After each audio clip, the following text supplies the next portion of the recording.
Dictation will start abruptly after 5 seconds.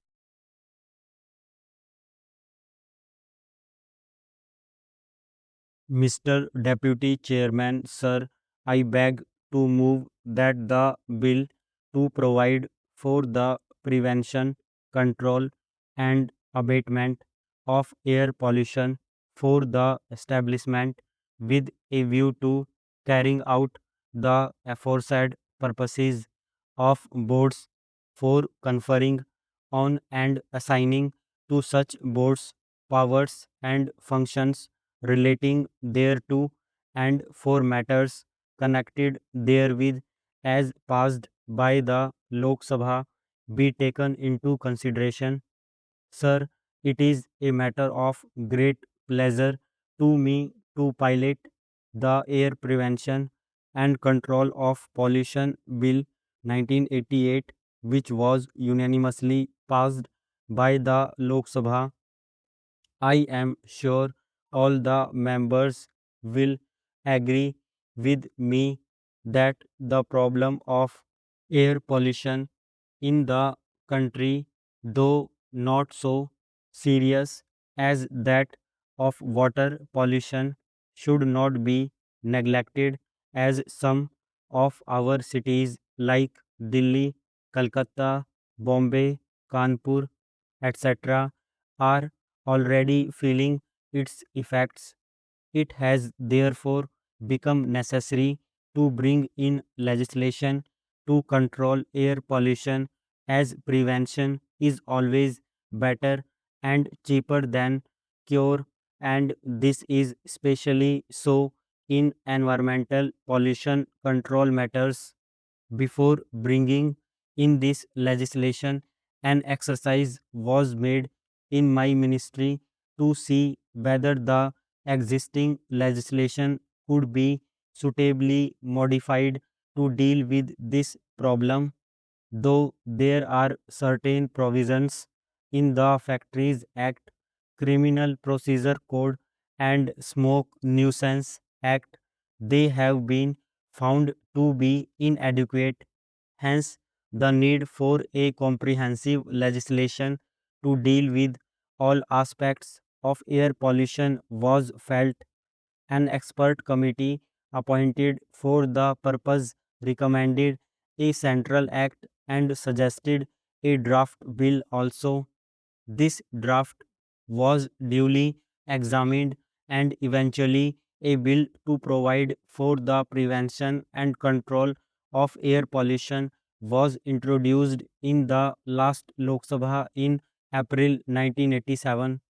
The bill was referred to a joint committee of the two houses. The committee considered the bill in detail and presented its report to the Lok Sabha on the 18th May 1988. The bill, however, could not be taken into account for unforeseen circumstances. All the recommendations of the Joint Committee of the Houses have been incorporated in the present bill. In the UN Conference on Human Environment in 1987, in which India also participated, decisions were made to take appropriate steps for the preservation of natural resources of the earth, which included control of air pollution. The bill seeks to implement the decision relating to the preservation of the quality of air and control of air pollution. The present thinking in environmental pollution control matters is to have an integrated approach.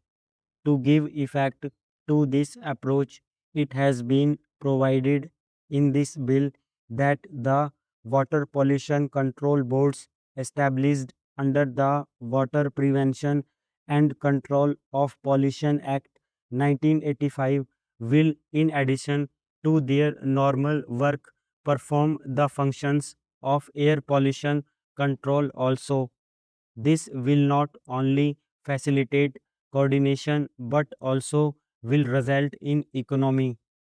The bill will be enacted by virtue of Article 253 of the Constitution of India. Sir, a few more words about the salient features of the bill. This bill will apply to the whole of India.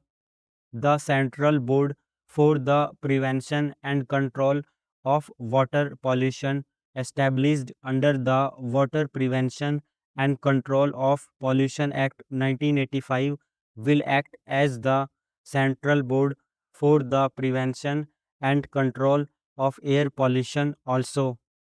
The state boards for the prevention and control of water pollution, established by state governments which have adopted the Water Prevention and Control of Pollution Act 1985, will perform the functions of the state air pollution control boards also.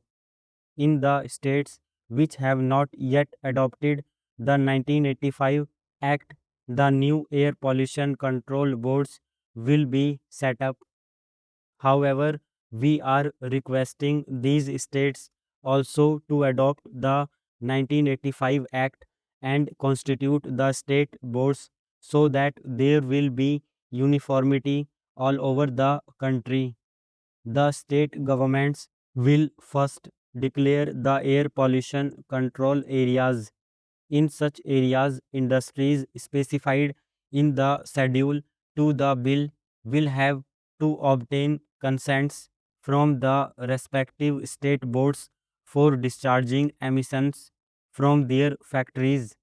The state boards will lay down the specifications for emission discharge and the particulars of the control equipment that should be put up to abate air pollution.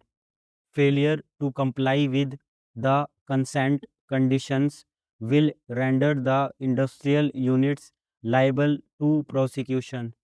However, reasonable time will be given for existing industrial units to install the control equipments. The state governments will also issue necessary instructions to ensure that the automobile exhausts do not exceed the specifications laid down by the respective state boards. This bill will, however, not apply to ships and aircrafts. This provision is made as there exists a separate law for the control of pollution in those cases.